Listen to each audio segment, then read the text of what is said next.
जवाहरलाल नेहरू विश्वविद्यालय एक बार फिर सुलग उठा है। 5 जनवरी की रात जेएनयू कैंपस में फिर वही पुराना आक्रोश देखने को मिला, जहां जेएनयू छात्र संघ और वामपंथी संगठनों ने प्रशासन और सरकार के खिलाफ सीधा मोर्चा खोल दिया। दरअसल ये नारे सोमवार को सुप्रीम कोर्ट के फैसले और केंद्र सरकार के खिलाफ लग रहे थे। प्रदर्शनकारियों ने दिल्ली दंगे के आरोप में जेल में बंद उमर खालिद और शर्जील इमाम की जेल से रिहाई के लिए हंगामा किया। ये वही वामपंथी विचारधारा है जो हर बार देश विरोधी ताकतों के साथ खड़ा होती है। ये कल की बात नहीं है। ये आप पिछले किताब के पन्ने जब खोलेंगे तो हर बार आप देखेंगे कि देश विरोधी जितने भी शर्जील इमाम और उमर खालिद वो भी तो यहीं से निकले हुए हैं।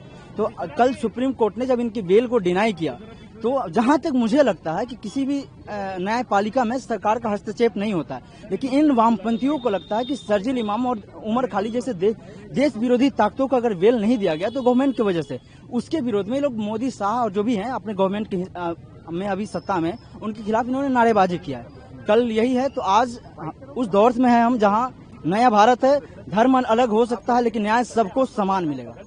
कल एबीवीपी और आरएसएस की कब्र खुदेगी ऐसे नारे लगते हैं। ऐसे नारे जेएनयू में आजकल लगना आम बात हो गई है। 2016 में ये नारा लगा था, अफजल तेरे कातिल जिंदा है हम शर्मिंदा है, ऐसा नारा लगा था। उसके बाद में लगातार अब एबीवीपी आरएसएस की कब्र खुदने की बात कर रहे हैं। ये वही एबीवीपी है या आरएसएस है जिसके 60 लाख से ज्यादा मेंबर्स हैं। क्या वो उन 60 लाख लोगों की कब्र खोदने की बात कर रहे हैं, या फिर ये जो आरएसएस के जो लाखों करोड़ों स्वयं सेवक हैं ये उनकी कब्र खोदने की बात कर रहे हैं? और उसी के साथ में एक न्यूयॉर्क से एक मेयर के द्वारा लेटर लिखा जाता है उस टेररिस्ट को, उस आतंकवादी को, कि उसकी रिहाई की जाए। पर भारत का जो संविधान है, भारत जो राष्ट्र है वो सॉवरेन है, वो किसी के दबाव या उसके निर्णय किसी के दबाव में नहीं चलते। वो अपने निर्णय खुद बनाता है, खुद की कॉन्स्टिट्यूशन से चलाता है और उसी का नतीजा है कि उनकी बेल डिनाई कर दी जाती है। और उसका हम बहुत ही स्वागत करते हैं उस निर्णय का सर्वोच्च न्यायालय का।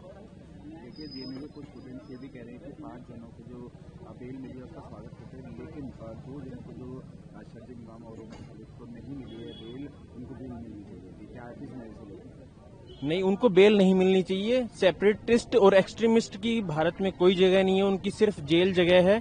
और ये वही सेपरेटिस्ट हैं जो नॉर्थ ईस्ट को भारत से अलग करने की बात करते हैं कि हम जैसे 50 लोग हो जाएं तो हम नॉर्थ ईस्ट को भारत से अलग कर सकते हैं। उनकी कोई भारत के देश में रहने की जगह नहीं है, उनकी सिर्फ एक जगह है, जेल। कल जिस तरह की जो वीडियो सामने आया है, जो वो नारे लगा रहे हैं जिसमें एबीवीपी आरएसएस की कब्र खोदने की बात वो कर रहे हैं, देश के प्रधानमंत्री गृह मंत्री की कब्र खोदने की बात कर रहे हैं, तो ये कोई नया नहीं है।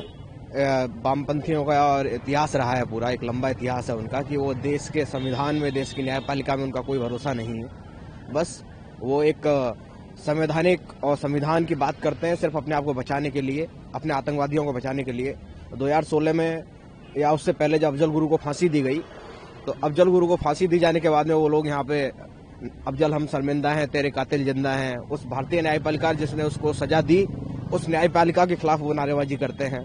उमर खालिद और शर्जील इमाम जो दिल्ली दंगों के आरोपी हैं, और कल कोर्ट ने भी कहा, हम तो स्वागत करते हैं उस निर्णय का कि सुप्रीम कोर्ट ने जो उन्होंने 6वीं बार बेल प्ली फाइल की, तो उसमें उन्होंने जो डिसीजन दिया 1 साल के लिए उनको रोक भी दिया कि अब आप नहीं लगा सकते, और प्रथम दृष्टया आप आरोपी बनते हैं तो छोड़ने का कोई मतलब नहीं बनता है।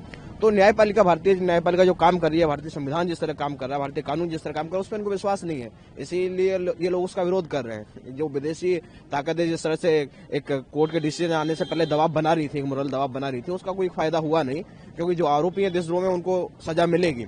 और अखिल भारतीय विद्यार्थी परिषद की इस बार सदस्यता लगभग 70 लाख हुई है। उनका वो कार्यकर्ता जो देश के निर्माण में वास्तव में लगे हुए हैं, वो विद्यार्थी जो लगे हुए हैं, आरएसएस जो पूरे समय देश की आपदा में खड़ा रहता है, उनकी कब्र खोदने की लोग बात कर रहे हैं। भारतीय प्रधानमंत्री जो देश ने चुना हुआ है, देश के नागरिकों का प्रधानमंत्री, उनकी कब्र यहाँ खोदने की बात कर रहे हैं। असल में कब्र इनकी खुद चुकी है। नक्सली खत्म हो रहे हैं। 31 मार्च 2026 डेडलाइन है। बसवा राजू खत्म हो गया, हिडमा खत्म हो गया, बुरहान वानी जिसको आइडल मानते थे वो खत्म हो गया। ये बच्चे कुचे जो 10 एक लोग ढपलीबाज जो हैं, ये भी आतंकवादी हैं। जो उनके सिंपैथाइजर हैं, ये लोग भी आतंकवादी हैं, कब्र इनकी खुद रही है। इसलिए ये दर्द बाहर आ रहा है, ये आदत है इनकी, नफरती आग है इनकी, ये नफरत में इतना झुलस चुके हैं कि ना इनको प्रधानमंत्री दिख रहा है, ना इनको वो संगठन दिख रहे हैं आरएसएस एबीपी जैसे, जो देश के लिए दिन रात एक करके लगे रहते हैं। क्या कुछ एबीपी इस पर आगे कदम उठाएगी जिस तरीके से जो नारेबाजी की गई? देखिए, एबीपी हमेशा से इसका विरोध करती आई है, चाहे 2012 2009 में जब इन्होंने यहाँ पे सीआरपीएफ के जवानों का हत्या का जश्न मनाया था, हमने उस समय भी विरोध किया था। 12, 16, 19 पूरा इतिहास रहा है जेएनयू में इन वामपंथियों से लड़ने का और देश में बाहर भी इनसे लड़ने का। हम अपने स्तर पर विरोध कर रहे हैं, प्रोटेस्ट कर रहे हैं, हम विरोध करेंगे। हम ऐसा कोई डायरेक्ट फाइट टू फाइट में नहीं जाएगा, इसमें हम उनका विरोध करेंगे, सक्षम स्तर पर विरोध दर्ज करवाएंगे। ये प्रशासन के ऊपर है, ये मीडिया में बाहर सारे है ही है नारेबाजी जो उन्होंने की है, जो करते आए हैं हमेशा से, प्रशासन के ऊपर है, वो अपना निर्णय ले क्या लेता है क्या नहीं लेता है। और भारतीय संविधान जिस तरह से जकड़ रहा है, कन्हैया कुमार, उमर खालिद, शार्जिल इमाम ने भी लगाए थे, आज वो भी जेल में बंद है। ये लोग भी, इनका भी नंबर लगने वाला है, सबकी कब्र खोदने वाली। जो वामपंथी हैं, जो नक्सली हैं, वो सब खत्म होंगे।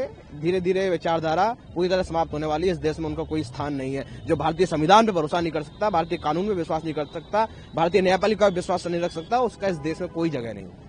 जवाहरलाल नेहरू विश्वविद्यालय एक बार फिर सुलग उठा है। 5 जनवरी की रात जेएनयू कैंपस में फिर वही पुराना आक्रोश देखने को मिला, जहां जेएनयू छात्र संघ और वामपंथी संगठनों ने प्रशासन और सरकार के खिलाफ सीधा मोर्चा खोल दिया। दरअसल ये नारे सोमवार को सुप्रीम कोर्ट के फैसले और केंद्र सरकार के खिलाफ लग रहे थे। प्रदर्शनकारियों ने दिल्ली दंगे के आरोप में जेल में बंद उमर खालिद और शर्जील इमाम की जेल से रिहाई के लिए हंगामा किया। ये वही वामपंथी विचारधारा है जो हर बार देश विरोधी ताकतों के साथ खड़ा होती है। ये कल की बात नहीं है, ये आप पिछले किताब के पन्ने जब खोलेंगे तो हर बार आप देखेंगे कि देश विरोधी जितने भी शर्जील इमाम और उमर खालिद, वो भी तो यहीं से निकले हुए हैं।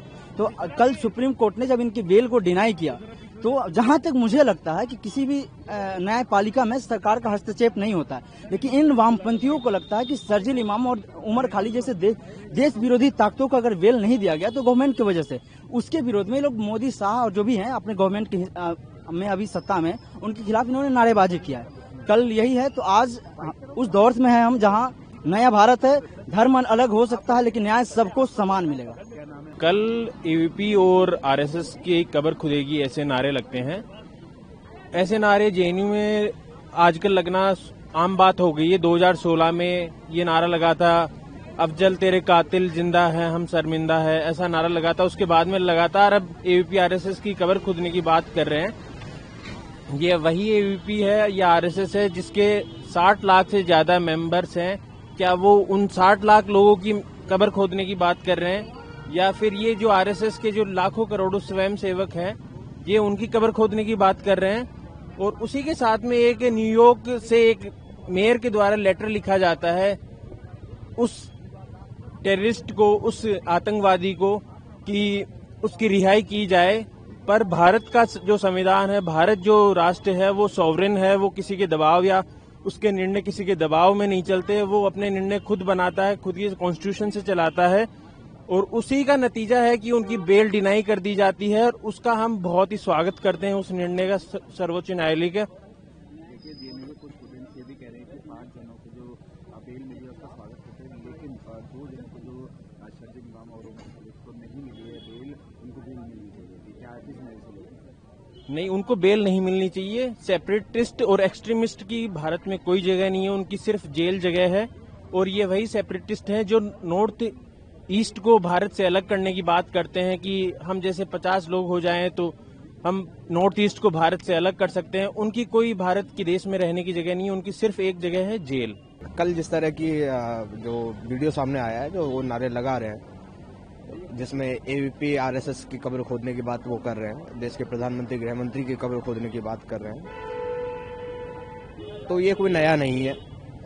वामपंथियों का और इतिहास रहा है, पूरा एक लंबा इतिहास है उनका, कि वो देश के संविधान में, देश की न्यायपालिका में उनका कोई भरोसा नहीं है। बस वो एक संवैधानिक और संविधान की बात करते हैं सिर्फ अपने आप को बचाने के लिए, अपने आतंकवादियों को बचाने के लिए। 2016 में या उससे पहले जब अफजल गुरु को फांसी दी गई, तो अफजल गुरु को फांसी दी जाने के बाद में वो लोग यहाँ पे अफजल हम शर्मिंदा हैं, तेरे कातिल जिंदा हैं, उस भारतीय न्यायपालिका जिसने उसको सजा दी, उस न्यायपालिका के खिलाफ वो नारेबाजी करते हैं। उमर खालिद और शारजिल इमाम जो दिल्ली दंगों के आरोपी हैं, और कल कोर्ट ने भी कहा, हम तो स्वागत करते हैं उस निर्णय का कि सुप्रीम कोर्ट ने जो उन्होंने 6वीं बार बेल प्ली फाइल की, तो उसमें उन्होंने जो डिसीजन दिया 1 साल के लिए उनको रोक भी दिया कि अब आप नहीं लगा सकते, और प्रथम दृष्टया आप आरोपी बनते हैं तो छोड़ने का कोई मतलब नहीं बनता है। तो न्यायपालिका, भारतीय न्यायपालिका जो काम कर रही है, भारतीय संविधान जिस तरह काम कर रहा है, भारतीय कानून जिस तरह काम कर रहा है, उस पर इनको विश्वास नहीं है, इसीलिए ये लोग उसका विरोध कर रहे हैं। जो विदेशी ताकतें जिस तरह से एक कोर्ट के डिसीजन आने से पहले दबाव बना रही थी, मोरल दबाव बना रही थी, उसका कोई फायदा हुआ नहीं, क्योंकि जो आरोपी हैं देशद्रोह में उनको सजा मिलेगी। और अखिल भारतीय विद्यार्थी परिषद की इस बार सदस्यता लगभग 70 लाख हुई है। उनका वो कार्यकर्ता जो देश के निर्माण में वास्तव में लगे हुए हैं, वो विद्यार्थी जो लगे हुए हैं, आरएसएस जो पूरे समय देश की आपदा में खड़ा रहता है, उनकी कब्र खोदने की ये लोग बात कर रहे हैं। भारतीय प्रधानमंत्री जो देश ने चुना हुआ है, देश के नागरिकों का प्रधानमंत्री, उनकी कब्र यहाँ खोदने की बात कर रहे हैं। असल में कब्र इनकी खुद चुकी है। नक्सली खत्म हो रहे हैं। 31 मार्च 2026 डेडलाइन है। बसवा राजू खत्म हो गया, हिडमा खत्म हो गया, बुरहान वानी जिसको आइडल मानते थे वो खत्म हो गया। ये बच्चे कुचे जो 10 लोग ढपलीबाज जो हैं, ये भी आतंकवादी हैं।